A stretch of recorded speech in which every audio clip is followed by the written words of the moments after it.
Nah, Tan, jadi sekarang Bang Amar lagi menghalau si gajah biar tidak masuk ke ini, Tan, lebih masuk lagi ke dalam hutan, Tan. Jadi dengan cara kita teriakin, tapi kita tidak boleh berada di depannya, kita harus ada di bagian belakangnya, Tan. Nah, Tan. Wah, syukurlah. Rupanya Bang Amar dan paman-paman bermaksud menghalau gajahnya agar kembali ke dalam hutan. Tenang ya Sob, mereka bermaksud baik kok. Supaya kamu juga bisa terhindar dari hal yang tidak kita inginkan. Iya Tan, aku menjadi takut dengan manusia karena seringkali berkonflik dengan mereka. Warga sekitar menganggap aku dan kawananku adalah perusak kebun mereka. Padahal kami ini kan hanya melintasi jalur migrasi yang biasa kami lewati.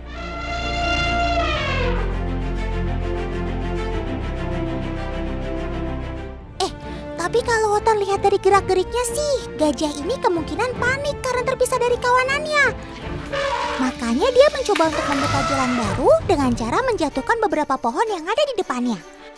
Kalau soal kekuatan sih, Sobat Otan ini emang jagonya ya teman. Apalagi kalau dalam keadaan terdesak, kekuatannya bisa tambah berkali-kali lipat tuh. Jadi nggak heran kalau cara penanganan yang dilakukan Bang Amar tadi dilakukan hanya dari samping atau belakang gajahnya ya teman. Hal ini tentunya untuk mengurangi kontak fisik langsung antara gajah dan juga manusia.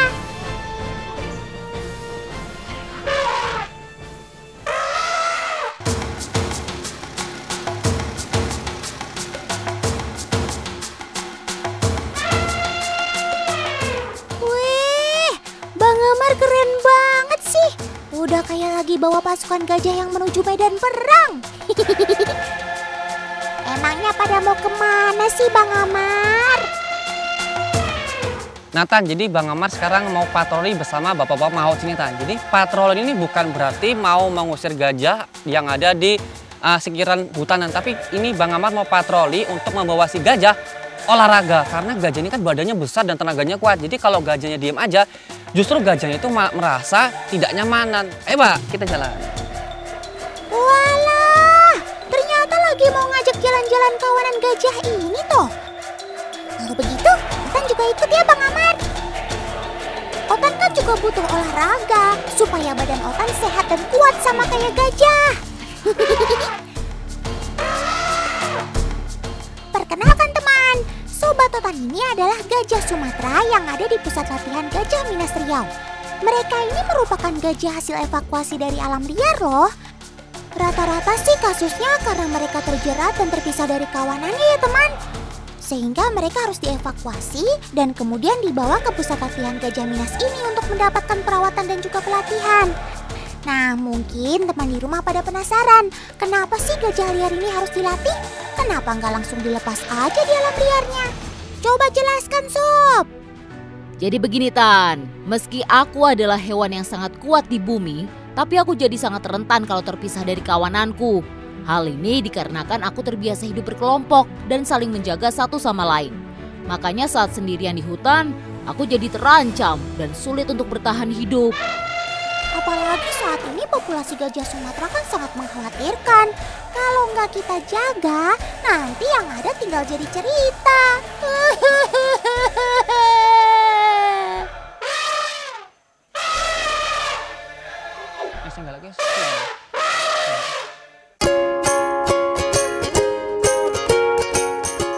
Maut atau pawang merupakan bagian yang tak terpisahkan dalam upaya pelestarian konservasi gajah.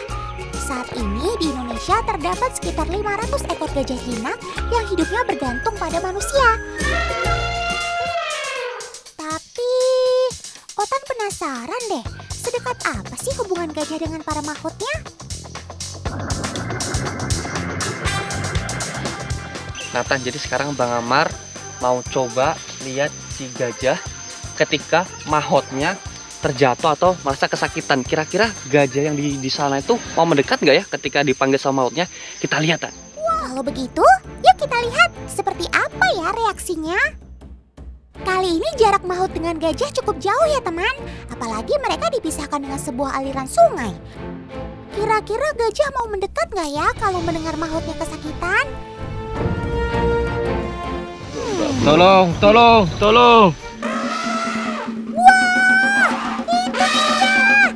Ternyata suara teriakan paman mahut masih Padahal jarak paman dengan gajah yang berada di dalam hutan cukup jauh loh, kurang lebih 200 meter. Emang deh, pendengaran Sobat Otan yang satu ini emang gak kaleng-kaleng. Tuh buktinya, dia dengan sigap langsung datang menghampiri paman Maut yang sedang kesakitan. Hal ini cukup membuktikan kalau hubungan keduanya memang sangat erat ya teman. Oh, tentu saja, Tan. Selain karena rasa sayangku, pendengaranku juga membuat aku mudah menemukan paman Maut. Aku ini bisa mendengar hingga jarak 1,5 kilometer loh. Tapi kemampuanku ini bukan karena daun telingaku yang besar ya, Tan.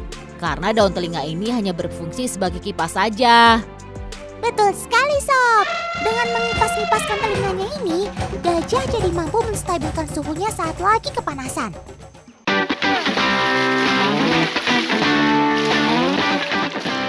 Hampir setiap hari, para Maut bertugas untuk mengajak mereka jalan-jalan, mencari makan, main air, dan memastikan kesehatan gajahnya. Kalau lagi panas terik seperti ini, biasanya para Maut akan mengajaknya berendam di aliran sungai teman.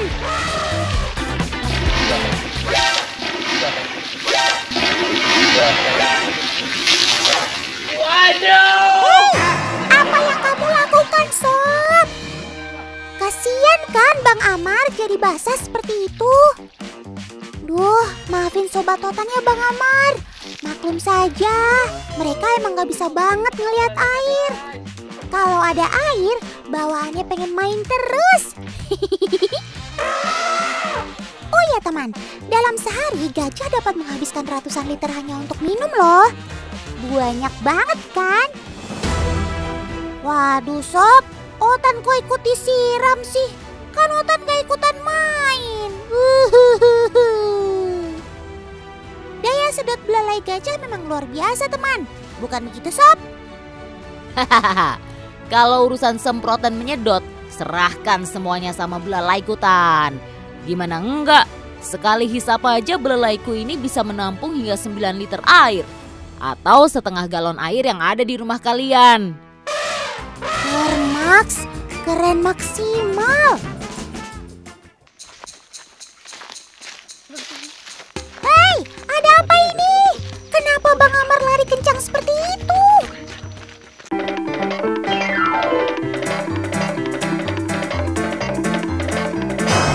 Nathan, jadi sekarang Bang Amar mau ngajak main-main si siapa namanya Pak? Togar. Togar umurnya berapa tahun Pak? Umur Togar 6 tahun. 6 tahun segini? Iya. Ini, oh berarti jantan nih Pak? Jantan. Nathan, jadi sekarang Bang Amar mau coba lihat si Togar, tapi kita bakal sembunyi sama Bapak ini. Kira-kira Togar nanti mau nggak dia mendekatin dengan penciumannya Tan? Oke, coba kita coba yuk. Yalah, Otan kira Bang Amar dalam bahaya. Ternyata sedang main petak umpet sama si Togar toh. Duh, ada-ada aja nih Bang Amar. Kalau soal penciuman sih, dia juaranya. Lihat aja belalai yang digunakan untuk mencium bau makanannya. Besar kan? Kita mau sembunyi. Ya, meskipun si Togar masih anak-anak, tapi kemampuannya jangan dianggap remeh ya. Tuh lihat, kemanapun Bang Amar dan Paman Maut bersembunyi, Togar pasti bisa menemukan mereka. Ayo Togar, kamu pasti bisa. Tangkap mereka ya, dapatkan makanan yang kamu mau. Wah, Togar ini emang pantang menyerah ya. Lihat, dia terus-menerus mengejar Bang Amar dan juga Paman Maut. Sepertinya kamu sangat lapar ya Sob. Kita udahan deh main petak umpetnya.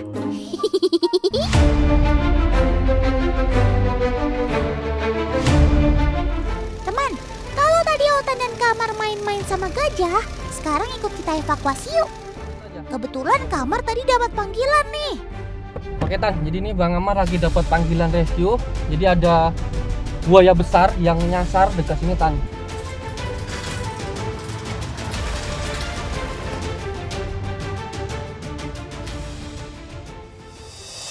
Itu dia, sepertinya buayanya ada di sana Kamar. Terlihat beberapa warga yang sedang berusaha mencegah buaya muara untuk tidak pergi jauh dari sana. Besar buayanya Tan, besar banget Tan. Bang Amar ngambil tali dulu Tan.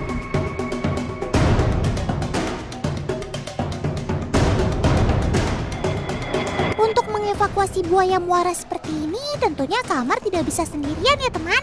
Kamar tetap butuh bantuan dari para warga untuk mengalihkan perhatian buaya supaya Kamar bisa menangkapnya.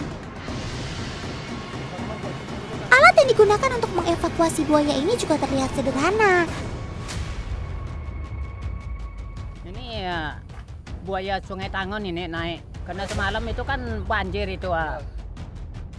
Oh, jadi seperti itu kronologinya.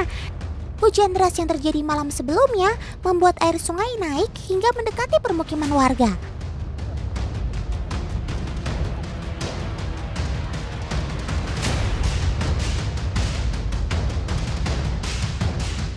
Hah, dapat! Sekarang siap-siap tarik ya semuanya. Kita harus segera mengeluarkan buaya dari air. Kenapa? Karena kalau di dalam air, buaya akan sangat berbahaya. Tenaganya bisa berkali-kali lipat dibandingkan ketika ia di darat.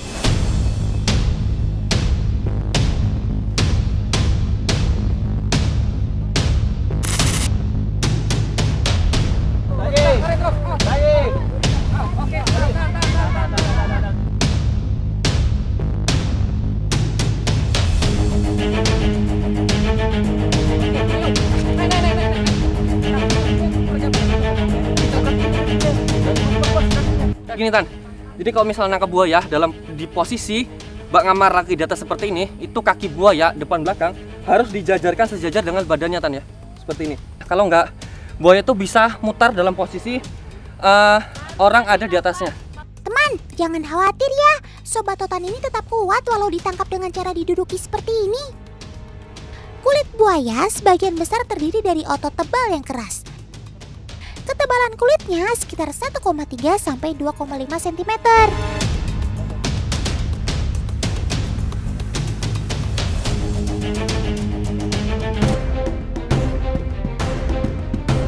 Nah, setelah keadaan sudah aman, baru deh buaya siap untuk dievakuasi ke tempat yang aman. Angkat! Angkat! Oke.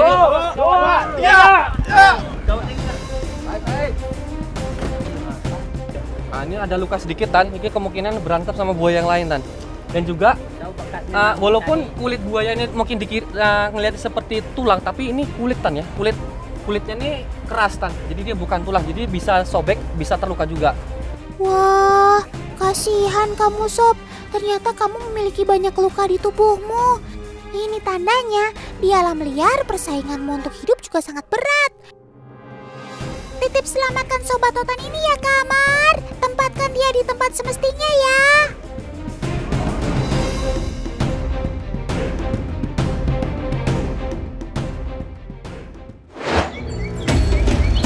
Oke teman, mari kita lihat kehidupan si buaya muara ini yuk.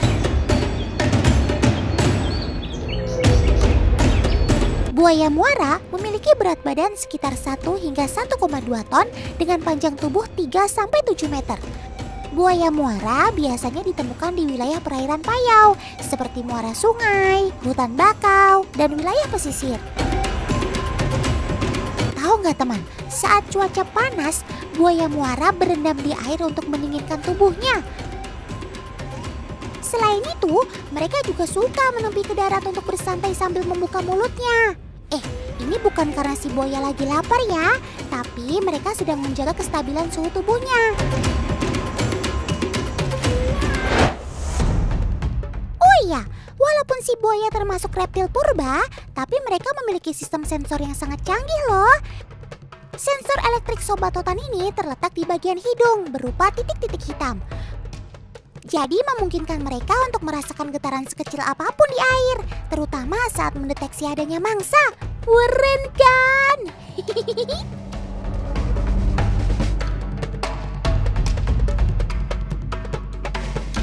Populasi buaya muara telah menghadapi berbagai ancaman, termasuk perburuan ilegal dan kerusakan habitat aslinya. Namun, beberapa upaya konservasi telah dilakukan untuk melindungi buaya ini. Di beberapa wilayah, populasi buaya muara mulai pulih berkat upaya perlindungan yang dilakukan. Seperti Sobat Totan ini nih, sekarang dia sudah aman di tempat penangkaran. Sehat-sehat kamu Sob, semoga lekas pulih ya.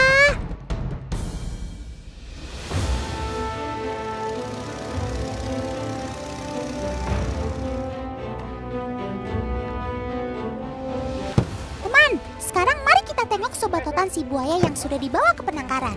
Apa kabarnya ya? Waduh, hati-hati Kamar. Ternyata di area penangkaran terdapat buaya yang lainnya juga. Tetap waspada ya. Terutama buaya yang paling besar ini nih.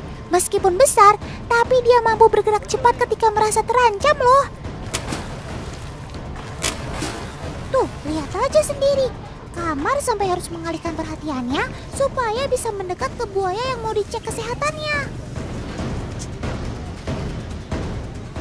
Sekali lagi Otan ingatkan, kalau adegan ini hanya boleh dilakukan oleh profesional seperti Kamar ini.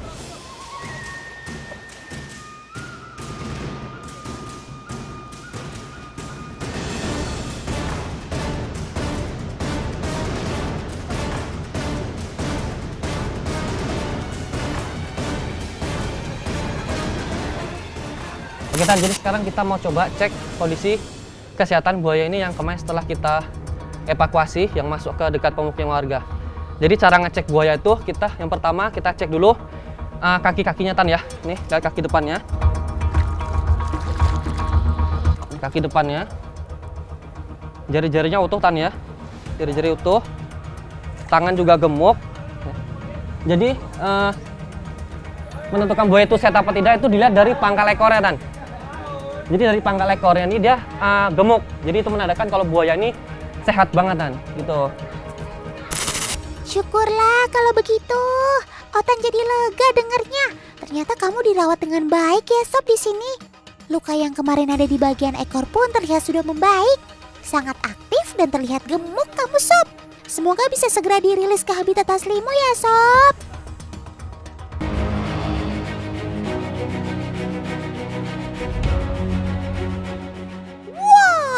Rame banget. Lagi ada acara apa sih? Nah Dan, selamat datang di Tanah Datar Sumatera Barat. Nah sekarang Bang Amar lagi ada di tempat pacu Jawi nih Tan. Jadi di sini banyak banget sapi-sapi, sampai ratusan ekor sapi yang bakal ikut pacu Jawi. Jadi biar nggak pada penasaran gimana sih pacu Jawi itu dan gimana keseruannya, ikuti Bang Amar. Ayo! Oh, ternyata ada acara pacu Jawi teman. Pacu Jawi merupakan warisan budaya Minangkabau yang wajib kita lestarikan. Jawi adalah sebutan sapi bagi masyarakat Minang. Balapan sapi dengan kearifan lokal ini beda loh dengan karapan sapi yang ada di tempat lain. Emang apa sih ya bedanya? Bedanya, selain menggunakan arena balap di lahan sawah yang basah, pacu Jawi juga tidak mengadu kecepatan lari dengan pasangan sapi lainnya. Namun, setiap pasang sapi akan diberikan kesempatan untuk berlari secara bergantian. Kecepatan dan lurus tidaknya laju sapi dalam lintasan balap jadi poin utama dalam pacu Jawi ini. BTW tadi sekilas Otan lihat tuh ada nama di badan sapinya. Itu nama pemiliknya tuh gimana sih Kak? Nah di sini Tan, sapi-sapi itu dikasih nama unik-unik banget Tan. Di sini ada namanya Ducati, ada Marquez dan macam-macam Tan. Jadi biar pas dia lomba, pas sudah selesai lomba, itu sapinya tidak tertukar dengan sapi yang lain. Wah, namanya unik-unik banget ya teman. Tapi seperti kata orang dulu, nama itu adalah doa. Mungkin para pemilik juga menginginkan sapi-sapinya bisa secepat Marquez ya, dan bisa jadi juara. Kayaknya pemiliknya fans berat MotoGP Trans 7 nih. Selain itu, pengguna nama punggung ini wajib sih. Karena kalau tidak, bagaimana cara kita untuk membedakan sapi-sapinya? Tuh lihat, terdapat ratusan ekor sapi yang ada di sini. Sekilas sapi-sapi yang digunakan untuk pacu Jawi ini juga mirip-mirip. Apalagi kalau mereka sudah terkena lumpur seperti ini. Nah, semakin sulit kan membedakannya. Oh iya, jenis sapi yang digunakan untuk pacu Jawi ini rata-rata adalah sapi pesisir. Coba perkenalkan dirimu Sob. Hai Otan dan teman-teman, aku ini bisa dibilang eksklusif loh. Karena sebaranku secara geografis hanya ada di Sumatera Barat. Selain itu, aku juga memiliki keunggulan Tan, yaitu memiliki adaptasi yang baik, produktif, hingga kuat terhadap serangan penyakit. Jadi jangan heran ya kalau sapi ini banyak dimanfaatkan. Salah satunya untuk pacu Jawi ini. Cakep!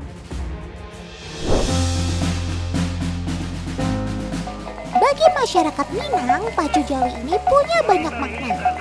Salah satunya sebagai pengingat mereka untuk tetap berjalan dan berlari lurus sampai tujuan dan mampu bekerja sama dengan baik tanpa bersinggungan. Pacu jawi juga bermakna penggambaran pemimpin dan rakyat harus bisa berjalan bersama. Kak, sebenarnya ada aturan khusus nggak sih tentang berapa jarak yang harus ditempuh oleh Sobat Hutan ini saat bertanding? Nathan, jadi luas pacu jawi di sini disesuaikan dengan luas sawah masyarakatan. Jadi tidak bisa ditentukan berapa jaraknya, tapi tetap disediakan sawah sesuai dengan ukuran yang disediakan oleh masyarakat sini, Tan. Karena memang yang dinilai bukan adu kecepatan, jadi jarak lintasan bukan faktor terpenting dalam pacu jawi ini ya teman. Namun biasanya jarak lintasan pacu jawi itu berkisar antara 50 sampai 250 meter.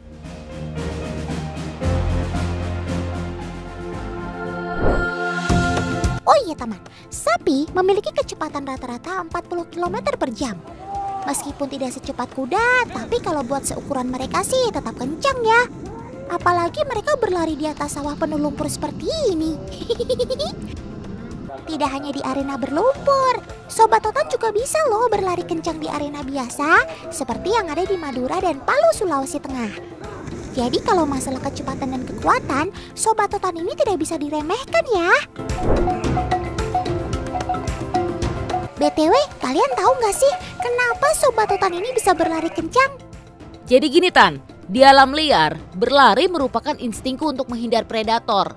Kecepatan berlariku ditunjang dari otot kaki belakang yang kuat. Selain itu, kukuku juga bisa menapak dengan baik, sehingga bisa maksimal saat berlari.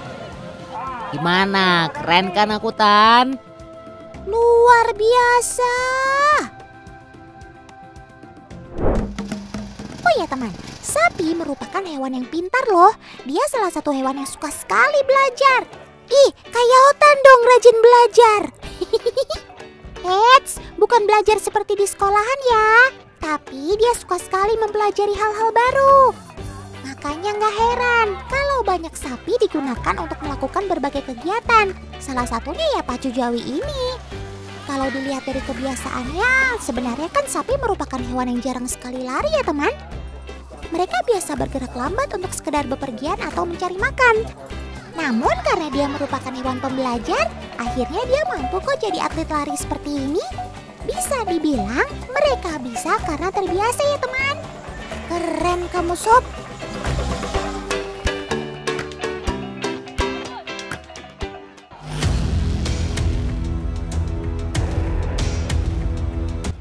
Kamar mau kemana tuh?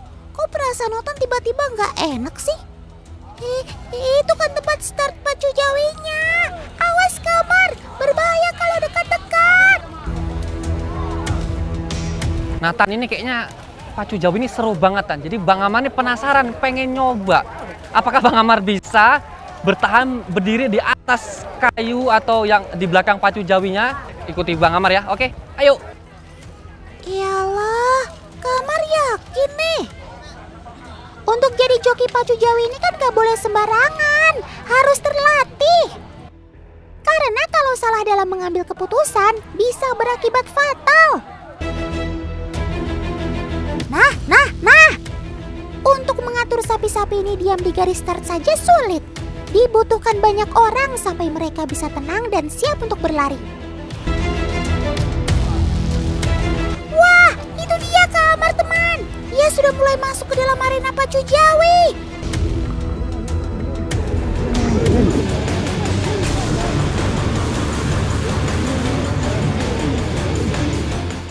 Wah, akhirnya Kamar bisa menaklukkannya teman. Lihat deh cara Kamar bertahan di atas alat bajak yang terbuat dari kayu itu. Sungguh luar biasa.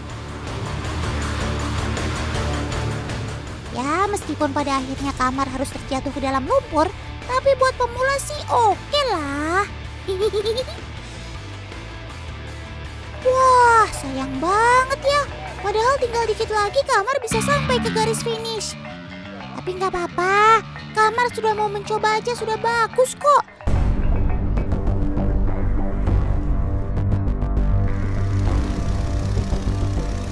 Teman, Hutan dan Kamar Amar mendapatkan laporan kalau di desa sebelah ada ular besar yang suka memangsa ternak warga.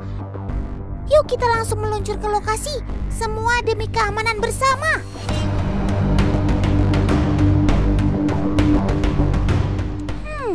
Kalau Otan lihat dari lokasinya, di sini pasti masih banyak ular-ular besar berkeliaran, bahkan bersarang teman. Di hutan sawit ini, banyak semak tinggi yang ideal untuk lokasi persembunyian mereka. Wah, sudah kabur kemana dia ya? Harus seksama ini mencari si ular. Bang Amar, cepet bang, ini ularnya bang. Apa? Dalam air ini besar nih bang. Di situ. Itu kayaknya ada ular itu, katanya itu. Situ. Ayo, ya. Besar kali ini. Cepet. Bang Amar. Ini bang. Mana? Ini dalam nih. Tunggu. Mana mas? Mana? Ini bang. Mana? Di dalam nih. Itu. Dalam sini? Iya. Besar. Wah, itu dia ularnya. Ternyata dia bersembunyi di dalam kolam. Dan sosok ular besar yang sering diceritakan itu adalah jenis piton, teman. Meskipun tidak memiliki bisa, tapi serangan dan juga belitannya jelas sangat berbahaya. Nah Tan, biasanya ular piton itu kalau di dalam air, dalam kondisi panik, dia bakal mengeluarkan gelembung seperti ini Tan. Nih, seperti buaya, dia bakal mengeluarkan gelembung-gelembung. Nah sekarang posisi kepala diperkirakan itu di depan ini, Bang Amar, kepalanya nih. Ini karena tadi Bang Amar udah kesenggol badannya ternyata gede banget, jadi Bang Amar harus hati-hati nih Tan, karena ular sebesar ini tuh bisa sangat berbahaya untuk kita Tan, manusia Tan. Hati-hati Kak, ingat keselamatanlah yang utama. Oh, ini kepalanya nih. Ini kepalanya nih. Oh my god, besar banget Tan. Nah, ini Bang Amar mau cari badannya dulu nih.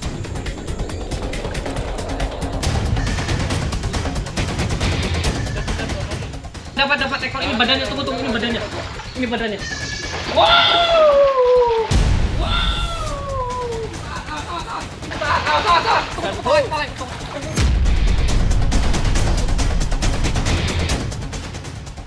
Wah, ternyata ukurannya sangat besar.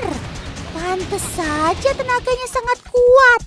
Lihat saja, Bang Amar dan tim dibuat kewalahan tuh.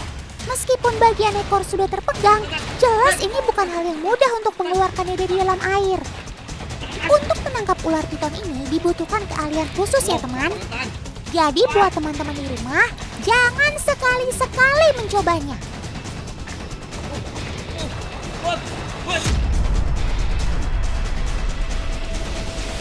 Naik.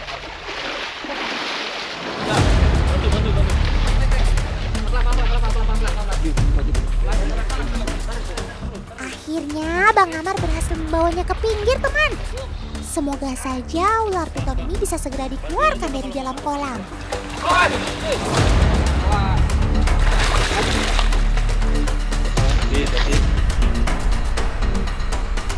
Awas! Wah, hampir saja. Otan kira tenaga piton ini sudah melemah. Tapi dugaan Otan salah. Semakin terdesak, dia bisa melakukan serangan-serangan berbahaya. Jangkauannya juga cukup jauh. Jadi semuanya harus tetap berhati-hati ya. Lihat setengah badannya sudah sampai ke daratan, tapi dia masih melakukan perlawanan. Ularnya sangat besar banget Tan. Lihat, kepalanya besar banget itu. Wow.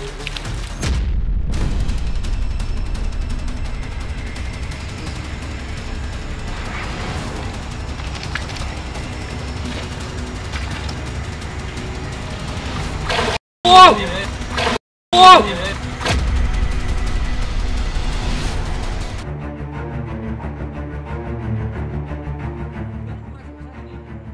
Wah, akhirnya Bang Amar berhasil mengeluarkan ular piton itu dari dalam air.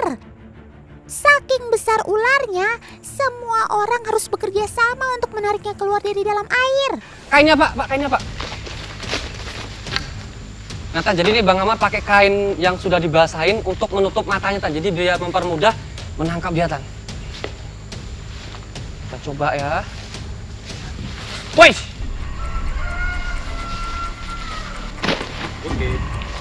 Tunggu, awas, tunggu. Oke, dapat. Tarik. Dia narik. Tunggu, dia narik. Tarik tuh, udah kuat kali. Oke.